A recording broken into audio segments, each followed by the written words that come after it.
ನಮಸ್ಕಾರ. ಈ ಎಕ್ಸ್ಪ್ಲೇನರ್ಗೆ ನಿಮಗೆಲ್ಲ ಸ್ವಾಗತ. SSLC ಸೋಷಲ್ ಸೈನ್ಸ್ ಪರೀಕ್ಷೆ ಅಂದ್ರೆ ಸಾಕು, ಅಬ್ಬಾ ಇದೊಂದು ನೆನಪಿಟ್ಕೊಳ್ಳಕ್ಕಾಗದೇ ಇರೋ ಇಸ್ವಿಗಳ ಮತ್ತು ಪಾಠಗಳ ದೊಡ್ಡ ಮಹಾಸಾಗರ ಅಂತ ಅನ್ಸುತ್ತೆ ಅಲ್ವಾ? ಆದ್ರೆ ನಂಬಿ, ಖಂಡಿತ ಹಾಗೆಲ್ಲ. ವಾಸ್ತವದಲ್ಲಿ ಇದೊಂದು ನಾವು ಸುಲಭವಾಗಿ ಗೆಲ್ಲಬಹುದಾದ ಯುದ್ಧಭೂಮಿ. ಅದ್ ಹೇಗೆ ಅಂತ ಇವತ್ತು ನಾವು ಡಿಕೋಡ್ ಮಾಡೋಣ, ಬನ್ನಿ. ಎಕ್ಸಾಮ್ ಹತ್ರ ಬರ್ತಿದ್ದ ಹಾಗೆ ಟೆನ್ಷನ್ ಆಗೋದು ತುಂಬಾನೇ ಕಾಮನ್. ಆದ್ರೆ ನೀವ್ ಯಾವತ್ತಾದ್ರೂ ಒಂದು ವಿಷಯ ಅಬ್ಸರ್ವ್ ಮಾಡಿದೀರಾ? ಕೆಲವರು ತುಂಬಾ ಕಡಿಮೆ ಹೊತ್ತು ಓದಿದ್ರೂ ಕನ್ಸಿಸ್ಟೆಂಟ್ ಆಗಿ 90ಕ್ಕಿಂತ ಹೆಚ್ಚು ಸ್ಕೋರ್ ಮಾಡ್ತಾರೆ. ಅದು ಹೇಗೆ ಸಾಧ್ಯ? ಅವ್ರತ್ರ ಏನಾದ್ರೂ ಮ್ಯಾಜಿಕ್ ಇದೆಯಾ? ಆ ಮ್ಯಾಜಿಕ್ ಬೇರೆ ಏನೂ ಅಲ್ಲ, ಕ್ವೆಶ್ಚನ್ ಪೇಪರ್ ಹೇಗ್ ಸೆಟ್ ಆಗುತ್ತೆ ಅನ್ನೋದು ಅವ್ರಿಗೆ ಪಕ್ಕಾ ಗೊತ್ತಿರುತ್ತೆ. ಹೌದು, ಟಾಪ್ ಸ್ಕೋರರ್ಸ್ ಯಾವತ್ತೂ ಬ್ಲೈಂಡಾಗಿ ಓದೋದಿಲ್ಲ. ಅವರು ಈ ಆಟದ ರೂಲ್ಸ್ನ ಚೆನ್ನಾಗಿ ಅರ್ಥ ಮಾಡ್ಕೊಂಡಿರ್ತಾರೆ. ಎಕ್ಸಾಮಿನರ್ಸ್ ನಿಖರವಾಗಿ ಏನನ್ನು ನಿರೀಕ್ಷಿಸ್ತಾರೆ ಅನ್ನೋದು ಅವ್ರಿಗೆ ಸ್ಪಷ್ಟವಾಗಿ ಗೊತ್ತಿರುತ್ತೆ.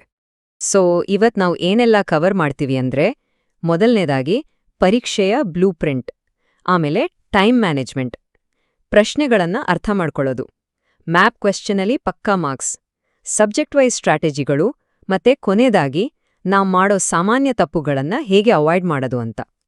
ಇವೆಲ್ಲವೂ ನಿಮ್ಮ ಎಕ್ಸಾಮ್ ಫಿಯರ್ನ ಹೇಗೆ ದೂರ ಮಾಡತ್ತೆ ಅನ್ನೋದನ್ನ ನಾವೀಗ ನೋಡೋಣ. ಸರಿ, ಈಗ ಮೊದಲನೇ ಪಾರ್ಟ್ಗೆ ಹೋಗೋಣ. ಎಕ್ಸಾಮ್ ಬ್ಲೂ ಪ್ರಿಂಟ್ ಅರ್ಥ ಮಾಡ್ಕೊಳ್ಳೋದು ಅಂದ್ರೆ ಯುದ್ಧ ಭೂಮಿಯ ನಿಯಮಗಳನ್ನ ತಿಳಿಯೋದು. ಎಕ್ಸಾಮ್ ಹಾಲ್ಗೆ ಹೋಗೋಕ್ಕೂ ಮುಂಚೆ ಪೇಪರ್ ಸ್ಟ್ರಕ್ಚರ್ ಹೇಗಿರುತ್ತೆ ಅನ್ನೋದನ್ನ ತಿಳ್ಕೊಳ್ಳೋದು ತುಂಬಾನೇ ಇಂಪಾರ್ಟೆಂಟ್. ಇಲ್ಲಿನ ಮಾಹಿತಿಯನ್ನೊಮ್ಮೆ ಗಮನಿಸಿ. ಒಟ್ಟು 38 ಪ್ರಶ್ನೆಗಳು, 80 ಮಾರ್ಕ್ಸ್. ಇಲ್ಲಿ ಸರ್ಪ್ರೈಸ್ ಆಗೋಕೆ ಏನೂ ಇಲ್ಲ. ಮಲ್ಟಿಪಲ್ ಚಾಯ್ಸಿಂದ ಹಿಡಿದು ಮ್ಯಾಪ್ವರೆಗೂ ಯಾವ ಸೆಕ್ಷನಲ್ಲಿ ಎಷ್ಟು ಪ್ರಶ್ನೆ ಬರುತ್ತೆ, ಎಷ್ಟು ಮಾರ್ಕ್ಸ್ ಇರುತ್ತೆ ಅನ್ನೋದು ಆಲ್ರೆಡಿ ಫಿಕ್ಸ್ ಆಗಿರುತ್ತೆ. ಇದು ನಿಮ್ಗೆ ಗೊತ್ತಿದ್ರೆ ಅರ್ಧ ಯುದ್ಧ ಗೆದ್ದ ಹಾಗೆ. ಆದ್ರೆ ಇಲ್ಲಿ 27 ಅನ್ನೋ ಈ ನಂಬರ್ ಕಡೆ ಸ್ವಲ್ಪ ಗಮನ ಕೊಡಿ. ಇದು ಸುಮ್ನೆ ಒಂದು ನಂಬರ್ ಅಲ್ಲ, ಕೇವಲ ಸೆಕ್ಷನ್ 4ನಲ್ಲಿರೋ ಒಟ್ಟು ಮಾರ್ಕ್ಸ್ ಇದು. ಅಂದ್ರೆ ಇಡೀ ಪೇಪರ್ನ 1/3 ಭಾಗದಷ್ಟು ಮಾರ್ಕ್ಸ್ ಇಲ್ಲೇ ಇದೆ. ಅಷ್ಟೇ ಅಲ್ಲ, ಇಲ್ಲಿರೋ ಪ್ರತಿಯೊಂದು ಪ್ರಶ್ನೆಗೂ ಒಂದು ಆರ್ ಅಂದ್ರೆ ಆಪ್ಷನ್ ಇರುತ್ತೆ. ಸ್ಕೋರ್ ಮಾಡಕ್ಕೆ ಇದಕ್ಕಿಂತ ಒಳ್ಳೆ ಚಾನ್ಸ್ ಬೇರೆ ಇದೆಯಾ ಹೇಳಿ? ಹಾಗಾದ್ರೆ ಮುಂದಿನ ಇಂಪಾರ್ಟೆಂಟ್ ಸ್ಟೆಪ್ ಏನು? Time management. ಅಂದ್ರೆ ಗಡಿಯಾರ ನಮ್ಮ ಫ್ರೆಂಡ್ ಆಗಿರ್ಬೇಕು. ತುಂಬಾ ಜನ ಒಳ್ಳೆ ಸ್ಟೂಡೆಂಟ್ಸ್ ಮಾರ್ಕ್ಸ್ ಕಳ್ಕೊಳ್ಳೋದು ಅವರಿಗೆ ಉತ್ತರ ಗೊತ್ತಿಲ್ಲ ಅಂತ ಅಲ್ಲ, ಬದ್ಲಾಗಿ ಟೈಮ್ ಸರಿಯಾಗಿ ಮ್ಯಾನೇಜ್ ಮಾಡದೇ ಇರೋದ್ರಿಂದ. ನಮ್ಮತ್ರ ಇರೋ 3 ಗಂಟೆ 15 ನಿಮಿಷಗಳನ್ನ ಹೇಗೆ ಬಳಸ್ಬೇಕು ಅಂತ ಈ ಪ್ಲಾನ್ ನೋಡಿ. ಮೊದಲ 15 ನಿಮಿಷ ಪೇಪರ್ ಓದೋಕೆ ಮತ್ತು ಆಪ್ಷನ್ ಸ್ಟಿಕ್ ಮಾಡೋಕೆ ಮಾತ್ರ ಬಳಸಿ. ಆಮೇಲೆ 1 ಮತ್ತು 2 ಮಾರ್ಕ್ಸ್ನ ಪ್ರಶ್ನೆಗಳನ್ನ ಫಾಸ್ಟ್ ಆಗಿ ಮುಗಿಸ್ಬಿಡಿ.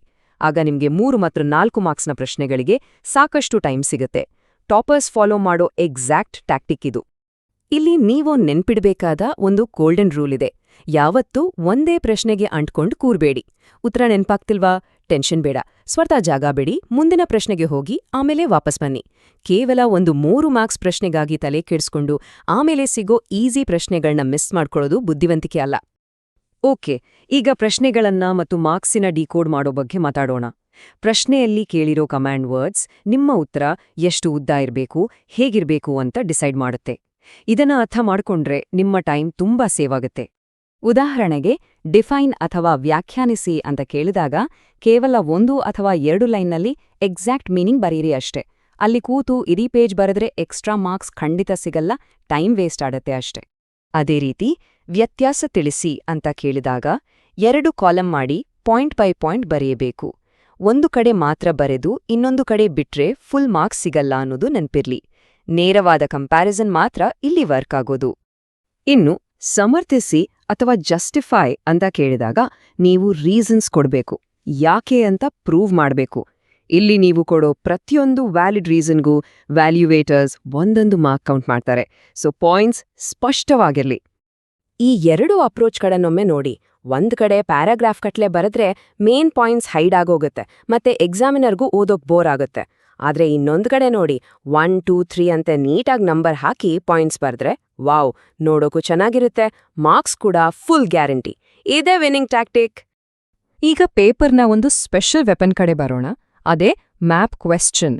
ತುಂಬಾ ಜನ ಇದಕ್ಕೆ ಸುಮ್ನೆ ಭಯ ಪಡ್ತಾರೆ, ಆದ್ರೆ ನಿಜ ಹೇಳ, ಇದು ತುಂಬಾ ಈಸಿಯಾಗಿ ಸ್ಕೋರ್ ಮಾಡಬಹುದಾದ ಸೆಕ್ಷನ್. ಈ 5 ಅನ್ನೋ ನಂಬರ್ ಯಾಕೆ ಗೊತ್ತಾ? 10 ಪ್ಲೇಸ್ಗಳನ್ನ ಕೊಟ್ಟಿರ್ತಾರೆ, ಅದರಲ್ಲಿ ನೀವು ಗುರುತಿಸಬೇಕಾಗಿರೋದು ಕೇವಲ 5 ಮಾತ್ರ. ಸ್ವಲ್ಪ ಪ್ರಾಕ್ಟೀಸ್ ಮಾಡಿದ್ರೆ ಸಾಕು. ಈ 5 ಮಾರ್ಕ್ಸ್ ನಿಮ್ಮ ಪಾಕೆಟ್ನಲ್ಲಿದ್ದ ಹಾಗೆ. ಇಡೀ ಪೇಪರ್ನಲ್ಲಿ ಅತಿ ಸುಲಭವಾಗಿ ಸಿಗೋ ಗ್ಯಾರಂಟಿ ಮಾರ್ಕ್ಸ್ ಅಂದ್ರೆ ಇದೆ. ಇದರಲ್ಲಿ ಫುಲ್ ಮಾರ್ಕ್ಸ್ ತೆಗೆಯೋಕೆ 3 ಸಿಂಪಲ್ ಸ್ಟೆಪ್ಸ್ ಇದೆ. ಸ್ಟೆಪ್ 1, ಎಕ್ಸಾಕ್ಟ್ ಪ್ಲೇಸ್ನಲ್ಲಿ ಒಂದು ಸಣ್ಣ ಕ್ಲಿಯರ್ ಆದ ಚುಕ್ಕೆ ಇಡಿ. ಸ್ಟೆಪ್ 2, ಅಲ್ಲಿಂದ ಹೊರಗಡೆಗೆ ಒಂದು ಸಣ್ಣ ಆರೋ ಮಾರ್ಕ್ ಎಳೀರಿ. ಸ್ಟೆಪ್ 3, ಆ ಪ್ಲೇಸ್ ಹೆಸರನ್ನ ನೀಟಾಗಿ ಬರೀರಿ. ತಪ್ಪು ಜಾಗದಲ್ಲಿ ಗೀಚ್ಬಿಟ್ರೆ ಮಾರ್ಕ್ಸ್ ಹೋಯ್ತು, ಸೊ ಬಿ ಕೇರ್ಫುಲ್. ಓಕೆ, ಈಗ ಸಬ್ಜೆಕ್ಟ್ ವೈಸ್ ಸ್ಟ್ರಾಟಜಿಗಳನ್ನ ನೋಡೋಣ.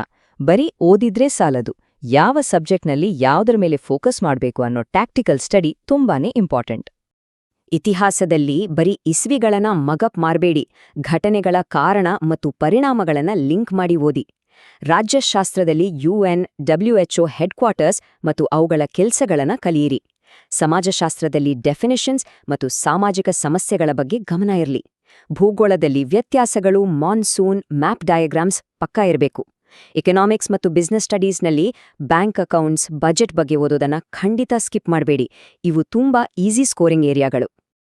ನಾವೀಗ ಕೊನೆಯ ಹಾಗೂ ಅತಿ ಮುಖ್ಯವಾದ ಭಾಗಕ್ಕೆ ಬಂದಿದ್ದೀವಿ. ಪರೀಕ್ಷೆಯಲ್ಲಿ ನಾವು ಮಾಡೋ ಚಿಕ್ಕ ಚಿಕ್ಕ ತಪ್ಪುಗಳು ನಮ್ಮ ಮಾರ್ಕ್ಸ್ಗೆ ಹೇಗೆ ಕುತ್ತು ತರ್ತವೆ ಅನ್ನೋದನ್ನ ನಾವೀಗ ನೋಡೋಣ. ಈ ಸೈಲೆಂಟ್ ತಪ್ಪುಗಳನ್ನ ಅವಾಯ್ಡ್ ಮಾಡೋದು ಹೇಗೆ? ಕೆಲವೊಮ್ಮೆ ಏನಾಗುತ್ತೆ ಅಂದ್ರೆ 6 ಆಪ್ಷನ್ನ ಕಂಪ್ಲೀಟಾಗಿ ಖಾಲಿ ಬಿಡ್ತೀವಿ. MCQನಲ್ಲಿ ಫುಲ್ ಆನ್ಸರ್ ಬರೆಯದೆ ಬರೀ A ಅಥವಾ B ಅಂತ ಲೆಟರ್ ಮಾತ್ರ ಬರೆಯೋದು. ಒಂದೇ ಆನ್ಸರ್ಗೆ ಡಿಸೈನ್ ಮಾಡ್ತಾ 15 ನಿಮಿಷ ವೇಸ್ಟ್ ಮಾಡೋದು. ಡಿಫ್ರೆನ್ಸ್ ಪ್ರಶ್ನೆಗೆ ಒಂದ್ ಕಡೆ ಮಾತ್ರ ಬರೆಯೋದು. ಪ್ರಶ್ನೆ ನಂಬರ್ ತಪ್ಪಾಗಿ ಬರೆಯೋದು. ಇವೆಲ್ಲ ನೋಡಕ್ಕೆ ಚಿಕ್ಕ ತಪ್ಪನ್ಸಿದ್ರೂ ಇದೇ ನಮ್ಮ ಸೈಲೆಂಟ್ ಎನಿಮೀಸ್. ಸ್ವಲ್ಪ ಅಲರ್ಟ್ ಆಗಿದ್ರೆ ಸಾಕು, ಇವೆಲ್ಲವನ್ನು ಈಸಿಯಾಗಿ ಅವಾಯ್ಡ್ ಮಾಡ್ಬೋದು. ಎಕ್ಸಾಮ್ನ ಕೊನೆಯ ವಾರದಲ್ಲಿ ಹೊಸದಾಗಿ ಏನನ್ನೂ ಓದೋಕ್ ಹೋಗ್ಬೇಡಿ. ಟೈಮರ್ ಇಟ್ಕೊಂಡು ಹಳೆಯ ಪೇಪರ್ ಸಾಲ್ವ್ ಮಾಡಿ. ಮ್ಯಾಪ್ನ 3-4 ಸಲ ಪ್ರಾಕ್ಟೀಸ್ ಮಾಡಿ. ಚೆನ್ನಾಗಿ ನಿದ್ದೆ ಮಾಡಿ. ಇದು ನಿಮ್ಮ ಮೆಮರಿಗೆ ತುಂಬಾ ಹೆಲ್ಪ್ ಮಾಡುತ್ತೆ. ಎಕ್ಸಾಮ್ ದಿನ ಬೆಳಗ್ಗೆ ಚೆನ್ನಾಗಿ ಊಟ ಮಾಡಿ. ಪೆನ್ನು, ಪೆನ್ಸಿಲ್, ಹಾಲ್ ಟಿಕೆಟ್ ಎಲ್ಲ ಮರಿದೆ ತಗೊಳ್ಳಿ. ಹಾಲ್ಗೆ ಹೋದ್ಮೇಲೆ ಮೊದಲ 15 ನಿಮಿಷ ತುಂಬಾ ಕ್ರೂಷಿಯಲ್. ಆ ಟೈಮಲ್ಲಿ ಪೇಪರ್ ನೀಟಾಗಿ ಓದಿ ಯಾವ ಆಪ್ಷನ್ ಬರೀಬೇಕು ಅಂತ ಡಿಸೈಡ್ ಮಾಡ್ಕೊಳ್ಳಿ. ಕಾನ್ಫಿಡೆಂಟ್ ಆಗಿರೋ ಸೆಕ್ಷನ್ನಿಂದನೇ ಆನ್ಸರ್ ಮಾಡೋಕ್ ಶುರು ಮಾಡಿ. ಎಕ್ಸಾಮ್ ಅಂದಾಗ ಟೆನ್ಷನ್ ಆಗೋದು ಸಹಜ. ಆದ್ರೆ ಸೀಕ್ರೆಟ್ ಏನ್ ಗೊತ್ತಾ? ಟೆನ್ಷನ್ ಇದ್ರೂ ಅದನ್ನ ಫೇಸ್ ಮಾಡೋದು. ಉತ್ತರಗಳು ನೀಟಾಗಿರ್ಬೇಕು, ಪಾಯಿಂಟ್ಸ್ ವೈಸ್ ಇರಬೇಕು, ಕಂಪ್ಲೀಟ್ ಆಗಿರ್ಬೇಕು, ಮತ್ತೆ ಟು ದ ಮಾರ್ಕ್ ಇರಬೇಕು. ಇಷ್ಟು ಮಾಡಿದ್ರೆ ಸಾಕು. ನೀವು ಆಲ್ರೆಡಿ ಓದಿದಿರಾ, ಅದನ್ನ ಪೇಪರ್ ಮೇಲೆ ಸರಿಯಾಗಿ ಪ್ರೆಸೆಂಟ್ ಮಾಡೋದಷ್ಟೇ ಈಗ ಬಾಕಿ ಇರೋದು. ಸೊ ಈಗ ಎಕ್ಸಾಮ್ ಅನ್ನೋ ಈ ಯುದ್ಧ ಭೂಮಿಯ ನಿಯಮಗಳು ನಿಮ್ಗೆಲ್ಲ ಕಂಪ್ಲೀಟಾಗಿ ಅರ್ಥ ಆಗಿದೆ ಅಲ್ವಾ? ಹಾಗಾದ್ರೆ ಇವತ್ತಿನಿಂದಲೇ ನಿಮ್ಮ ಸ್ಟಡಿ ಸ್ಟ್ರಾಟಜಿಯಲ್ಲಿ ನೀವು ತರ್ತಿರೋ ಆ ಮೊದಲ ಬದಲಾವಣೆ ಯಾವುದು? ಯೋಚನೆ ಮಾಡಿ, ಅಪ್ಲೈ ಮಾಡಿ, ಪರೀಕ್ಷೆಯಲ್ಲಿ ಖಂಡಿತ ಗೆದ್ದು ಬನ್ನಿ. ಈ ಎಕ್ಸ್ಪ್ಲೇನರ್ ನಿಮ್ಗೆಲ್ಲ ಹೆಲ್ಪ್ ಆಗಿದೆ ಅಂತ ಭಾವಿಸ್ತೇನೆ. All the best.